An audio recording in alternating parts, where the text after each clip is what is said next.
Constitución General de la República. O dicho de otro modo, el derecho internacional de los derechos humanos se constitucionaliza, y eso es producto del control de convencionalidad. Cuando los países vieron que los derechos humanos y las libertades no eran suficientes, que estaban comprendidas en sus constituciones, se dieron a la tarea de empezar a crear documentos y órganos de supervisión y de control sobre el respeto a los derechos humanos. Y esto nosotros lo veníamos viendo desde hace tiempo, al estar siempre atentos a lo que los tratadistas que acabo de mencionar venían señalando. Siempre he señalado que en la historia de la humanidad hay un antes y un después. La Segunda Guerra Mundial produjo tanta brutalidad, tanto abuso, en donde millones de judíos, polacos y de disidentes eran masacrados como raza inferior, eran separados de sus pobres camas, mesas, para efecto de destruirlos, porque no tenían ningún valor, ni se podía hablar de alguna dignidad de ellos. Recordemos que el derecho internacional se ocupaba solamente de las relaciones entre los estados, no de los individuos. Nosotros vimos cómo después de la Comisión del 46 se empieza a generar en esos bellísimos 30 artículos de la Declaración Universal de los Derechos Humanos, que se proclama el 10 de diciembre de 1948 en un país europeo que hoy está sufriendo la más grande de las aberraciones en cuanto a violencia. Ahí en París se estrena lo que es el arranque y el inicio de un derecho internacional humanitario. Nosotros hemos asumido que las convenciones internacionales son verdaderas constituciones y son verdaderos órdenes que ponen siempre por delante los derechos de los ciudadanos, se encuentren en el país en el que se encuentren. Nosotros, cuando empezamos a ver que empezó tarde la Suprema Corte de Justicia de nuestro país en empezar a invocar lo que siempre ha estado en el artículo 133 constitucional. La gran reforma del 10 de junio del 2011 no tocó el artículo 133, tocó 11 preceptos, pero dejó intocado el artículo 133. Esto es, que la Constitución y las leyes que de ella emanen los tratados internacionales son la ley suprema de la Unión, y que los jueces de cada estado tendrán que arreglarse a lo que ésta diga en los tratados internacionales, a pesar de las disposiciones que en contrario encontremos en sus normas. Todo esto surge porque en Sinaloa, 1995-1996, se hace uso de ese siempre existente control y facultad de controlar la convencionalidad.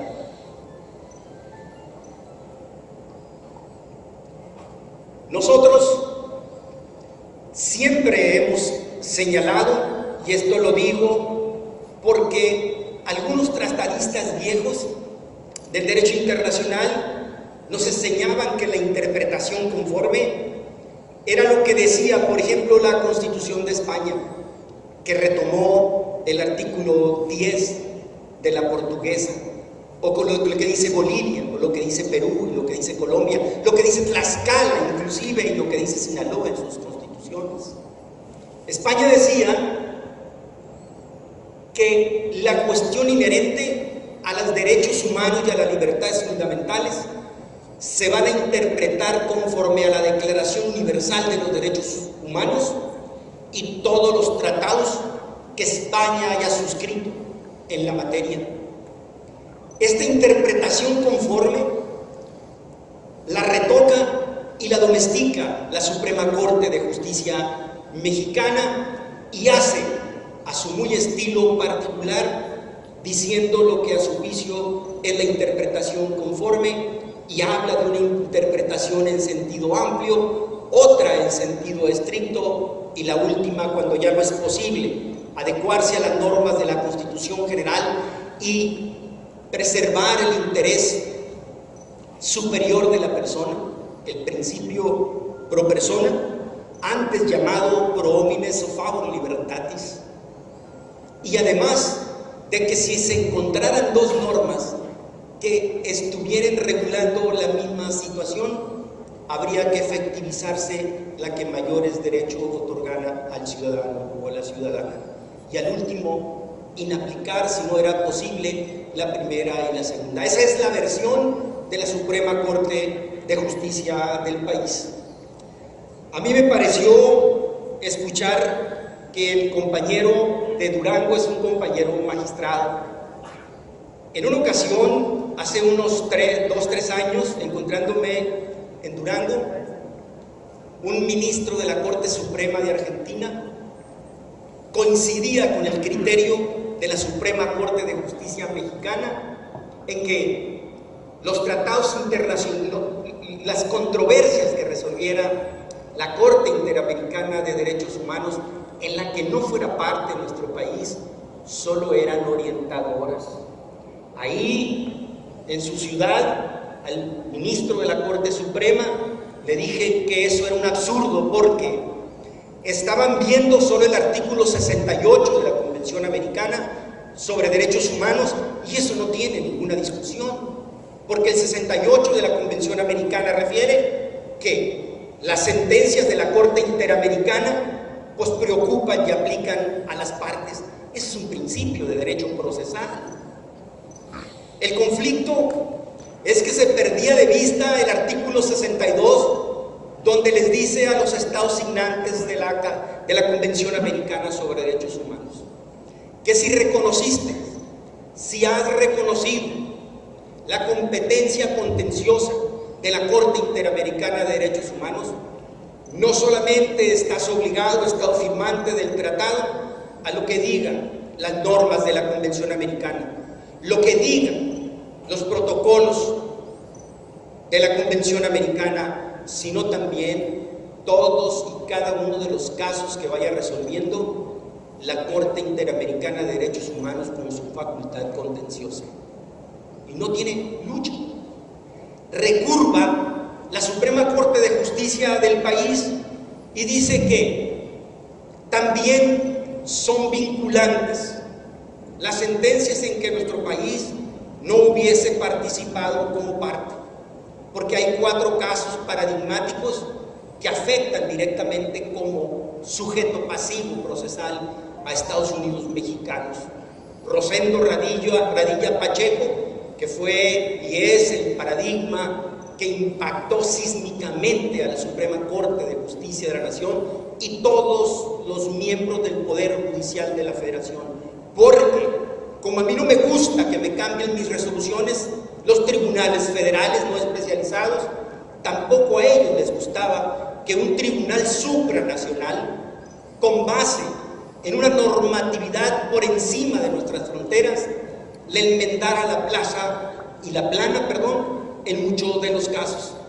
Ayer estuvo una gloria jurídica con nosotros, Juan Velázquez. Deben recordar que hay veces que el maestro Burgoa también, papá del que va a ser o ya fue conferenciante, él decía que a veces la Corte dice lo que ella quiere que diga la Constitución. En el caso del artículo 13, le enmendó la plana la Corte Interamericana de Derechos Humanos. Y le digo que su artículo 13 estaba perfectamente redactado. Era una lectura de que bastaba la participación de un paisano para que el tema, aunque involucrara a militares, fuera de la competencia civil, en oposición a militar, obviamente. Ahí está, ahí ha estado siempre, no se ha movido. Lo que sucedía, que tuvo que venir un tribunal supranacional a decirle en qué consisten las cuestiones de la lectura, y resulta que el Código de Justicia Familiar quedó milimétrico. Yo les quiero decir que, como dije, que si nosotros no estamos conformes, porque en teoría somos tribunales especializados, en el caso servidor, que echa a perder todo lo de la materia familiar en el estado de Sinaloa, no me gusta que me cambien sus resoluciones. El problema de ellos estaba igual al nivel Suprema Corte, pero tenemos que reconocer que ese es el sistema jurídico que hemos adoptado. Estoy cierto que la Constitución General de la República es la norma de superior jerarquía y todo el orden infraconstitucional tiene que estar sometido a ella. También estoy cierto que en su parte de Tribunal Constitucional, la Suprema Corte de Justicia es la intérprete de la Constitución. Sin embargo, cuando hemos firmado tratados internacionales, las cosas cambian. Nos fuimos al espectro global y salimos de un mundo aldeano, de un mundo doméstico y local, y es decir que tendremos que correr con las responsabilidades que los tratados internacionales nos imponen. Siempre he sostenido que si partimos del principio de que la Convención Americana de Derechos Humanos es norma de normas en el orden interamericano y que la Corte Interamericana de Derechos Humanos es al final la máxima intérprete de lo que dice esta convención internacional. Para mí resulta muy claro, porque yo tengo que entrar con mi tema, que es de familia. Van a decir los constitucionalistas y los internacionalistas, ¿a qué hora empieza con el tema de familia?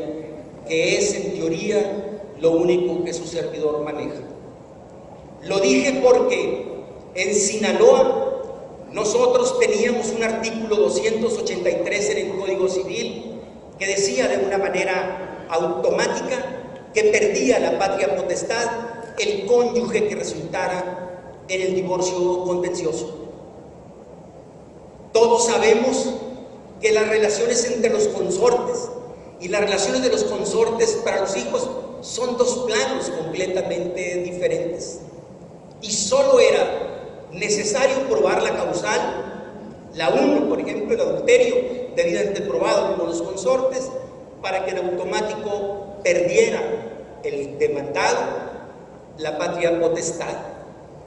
1995, aquí en Mazatlán, el juez Oswaldo Flores Mora no aplica el artículo 283 y en contrario basa su resolución en el artículo 3 de la Convención sobre los Derechos del Niño. Toda medida que tomen las autoridades legislativas, administrativas o jurisdiccionales, la consideración primordial que habrán de atender es el interés superior del niño. Sí, está aprobado en autos que el padre era quien lo llevaba al béisbol, al fútbol, a canto. Era el que le dispensaba mayor tiempo de vida y de calidad, sobre todo. No tendríamos por qué llevar las obligaciones que el matrimonio da entre los consortes que perjudicaran a la infancia, porque no estamos haciendo caso a lo que es el interés superior de la infancia, que está en el artículo 3 de la Convención Internacional sobre los Derechos del Niño. Nosotros replicamos en Guasave y en Mochis estos casos. Por fortuna existían aquí en los tribunales colegiados de circuito gente que estaba en el sendero de lo que era la cuestión de la convencionalidad. Siempre sostuvimos los fallos en el artículo 133 constitucional, porque si nosotros volteamos ahora, nosotros tenemos un artículo primero, que es la luz, que es el universo de las cosas, pero esta reforma es hasta el 2011. Nosotros pensábamos que tendríamos que avanzar, porque al fin y al cabo, si había amparo directo, podía perfectamente, si los colegianos decían que había que aplicar el Código Civil, la otra parte presentar amparo porque había violación a un tratado internacional. Nosotros, regresando a este plano internacional, empezamos a ver de que el artículo primero y segundo de la Convención Americana sobre los Derechos, Convención Americana sobre Derechos Humanos, empezó a leerse y empezó a establecerse una serie de criterios que nos obligaban no solamente a hacer un control abstracto, es decir, crear normas, crear leyes que estuviesen garantizando todos y cada uno de los derechos humanos y libertades fundamentales de la Convención Americana, sino además que las prácticas, como le llama la Corte Internacional, a los actos jurisdiccionales, a los actos de toda autoridad, prácticas le llaman, estuviesen pues apegados a esa normatividad. Luego entonces, ¿y qué es control de convencionalidad? Pues control de convencionalidad es tan sencillo como saber que hay que discernir, hay que pensar si la norma o el acto, las prácticas, como dice la Corte Interamericana, son o no convencionales. Hay cosas que pueden resultar constitucionales, pero quizás sean inconvencionales. Digo el caso del juez de distrito en San Luis Potosí, en donde él deja sin efecto el arraigo, diciendo que si bien es cierto que es constitucional, este es del todo inconvencional porque no ponen a disposición inmediata a los detenidos ante juez de su competencia.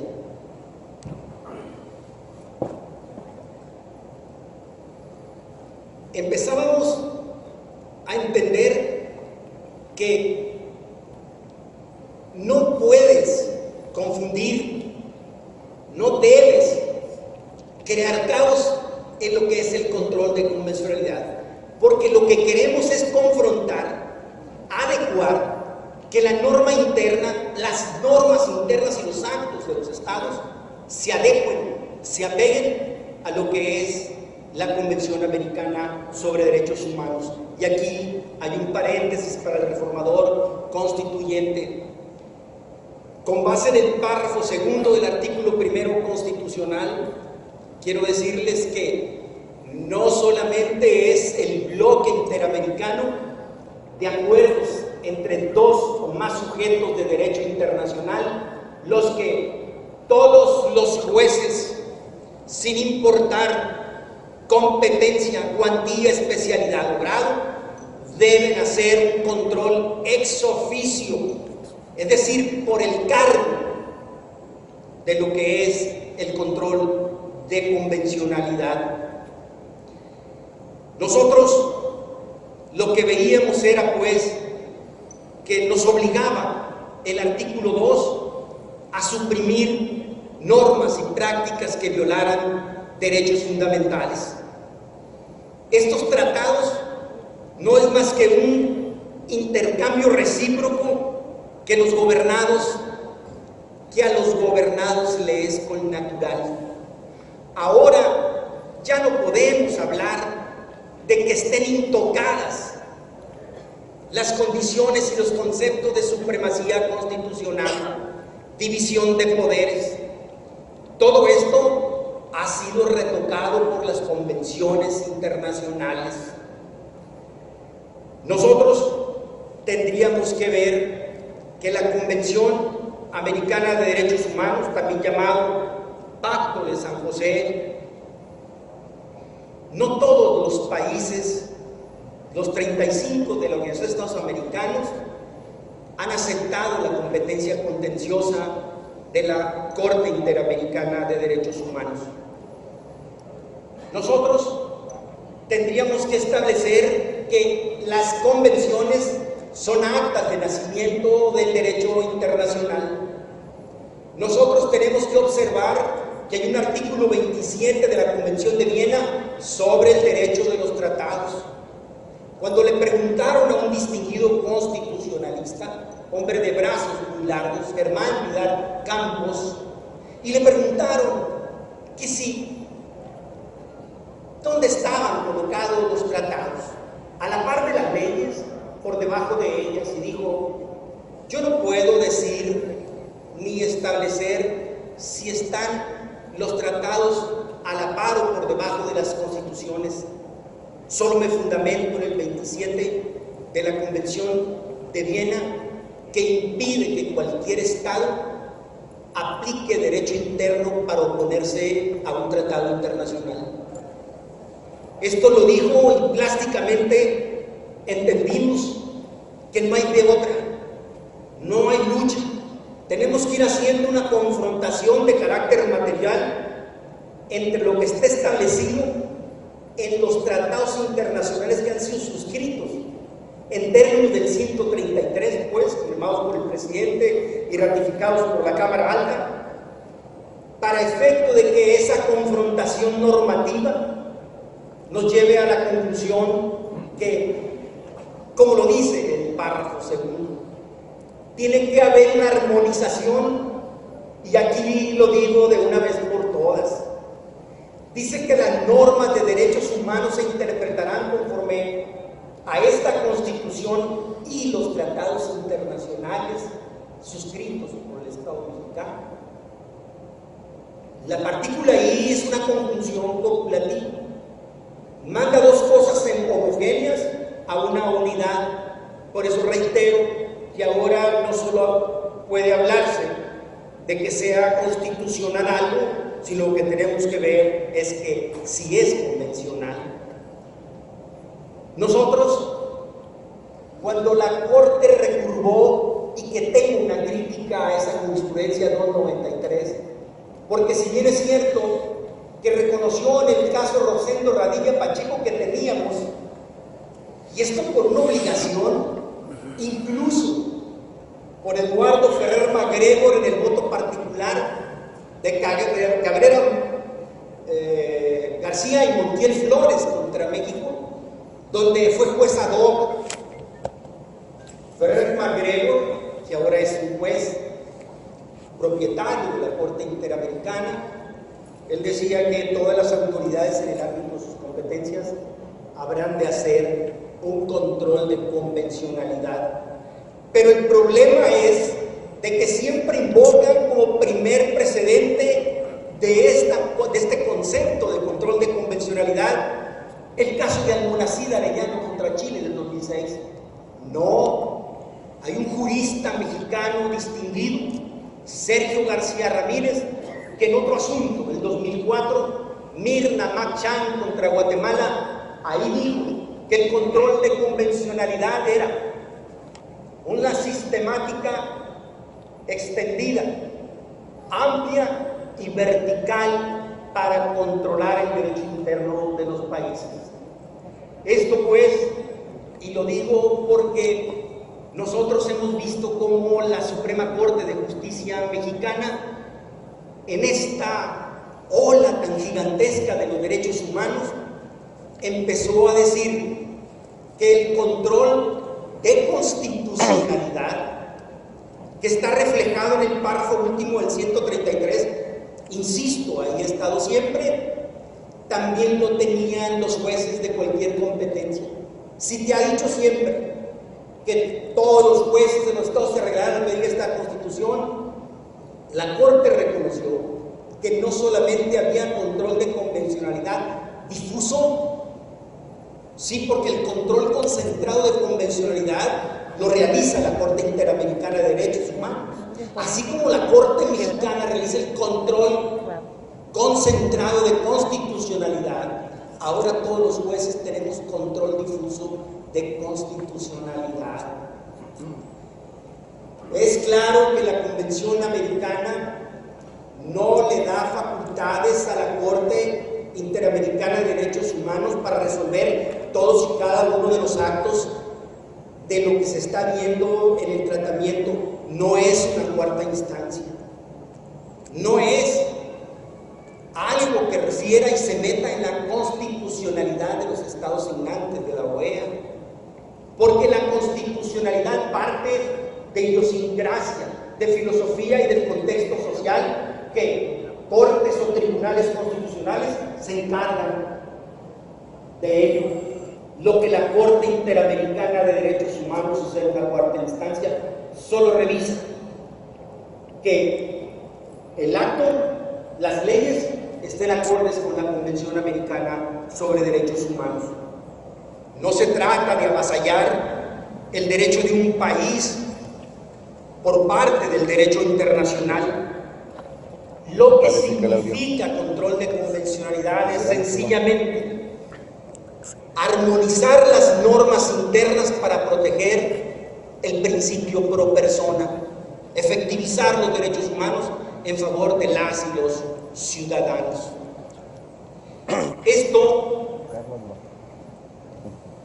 nosotros lo veníamos observando y a la larga nos dio un poquito de razón en que lo que hacíamos los jueces, servidor juez, en el estado de Sinaloa, era sencillamente ocuparnos de aplicar lo de que tiene 30 o 40 años como derecho positivo, y porque no lo hubiésemos invocado, no nos hubiésemos apoyado en los tratados internacionales, eso no significara que perdiera su valía como derecho positivo. Yo les quiero dejar, porque me la puso despacito para que la bateara el doctor Navejas, pero esto lo hablé hace 15, 16 años y hoy lo reitero. Me voy a meter en estos minutos que me quedan sobre mi tema, un tema que ha causado mucho escozor, un tema que crea controversia y que solo 2 estados de la República Mexicana lo tienen: Tabasco, si hay alguien de Tabasco, y Sinaloa. Voy a hablar de la inseminación artificial, voy a hablar de la fecundación in vitro y voy a hablar de la maternidad subrogada, que es el tema que me ocupa hoy. El problema, el asunto de la fecundación artificial no tiene absolutamente nada nuevo. Las leyes de la dialéctica nos dicen que lo moderno es antiguo y lo antiguo es moderno. Se regresa por la ley de tránsito de los cambios cuantitativos a cualitativos de una manera distinta en cuanto a cantidad o calidad, pero las etapas del desarrollo social siempre han estado cíclicamente repitiéndose. 1626, constancias quedan donde el hombre empieza a hacer fecundación artificial primero con las plantas. Continúa y empieza a hacer fecundación artificial con los animales domésticos. Los huevos de los gusanos de seda, los peces, los caninos, las ovejas, empiezan a hacerse estas prácticas que llevan como la idea de hacer reproducción de especie sin lo que es el contacto natural entre un hombre y una mujer, que es el ayuntamiento sexual o la relación sexual. Cuando por primera vez nosotros vimos que a finales del siglo XIX, 1869, por allá, Tourette, Van Gogh, Hunter, empezaron a crear lo que se debe llamar la primera fecundación corpórea. Es decir, quiero explicar, antes de enredarme en este tema, de que dije que voy a hablar de inseminación artificial. Voy a hablar de fecundación in vitro y voy a hablar de maternidad subrogada solo para ubicar los tres conceptos. La inseminación artificial solo consiste en ¿qué? En el útero de la mujer, y esto porque el doctor Clemente Pérez Montiel me dijo: oiga, magistrado, usted dice que hay que colocar los gametos masculinos en el cuerpo de la mujer. ¿Se lo va a poner en la axila? Me dijo. Díganlo con claridad. Bueno, en honor a mi amigo el doctor, diré que la inseminación artificial solo consiste en trasladar el espermatozoide, porque no quiere que le llame esperma, porque el esperma es una serie de componentes orgánicos, dentro de ellos están los espermatozoides. Bueno, es llevar el espermatozoide al útero de la mujer por medios distintos a la relación sexual, es decir, pipeta, jeringa, etcétera, etcétera. La inseminación artificial, pues, se le llama por algunos inseminación corpórea, porque sucede la fecundación en el cuerpo de la mujer. Se lleva el gameto masculino para que se junte con el ovocito, como lo explicó también, que es el óvulo, bueno, para que se junte con el óvulo y que esa unión, ahí se dé la fecundación en el cuerpo de la mujer, que puede ser intrauterina, intracervical, intraperitoneal, etcétera, etcétera. Y la fecundación in vitro, pues su nombre lo dice, en el vidrio. ¿Cómo está eso? En un disco de Petrix, o sea, en un adminículo del laboratorio. Ahí en el laboratorio fecundan, juntan, fusionan el óvulo y el espermatozoide, y una vez que se crea la mórula o el embrioncito, van y se lo transfieren al útero de la mujer. Esa es la fecundación in vitro. Por eso, el caso de que en 1869 se hubiese creado por inseminación artificial un niño no tiene nada que ver con lo que pasó el 25 de julio de 1978, la Lois Brown, la niña de probeta, porque a ella sí le fecundaron en el laboratorio, en el vidrio, y ello fue producto con posterioridad de que se le uniera al útero de la mujer para que reprodujera a la señora Lois Brown.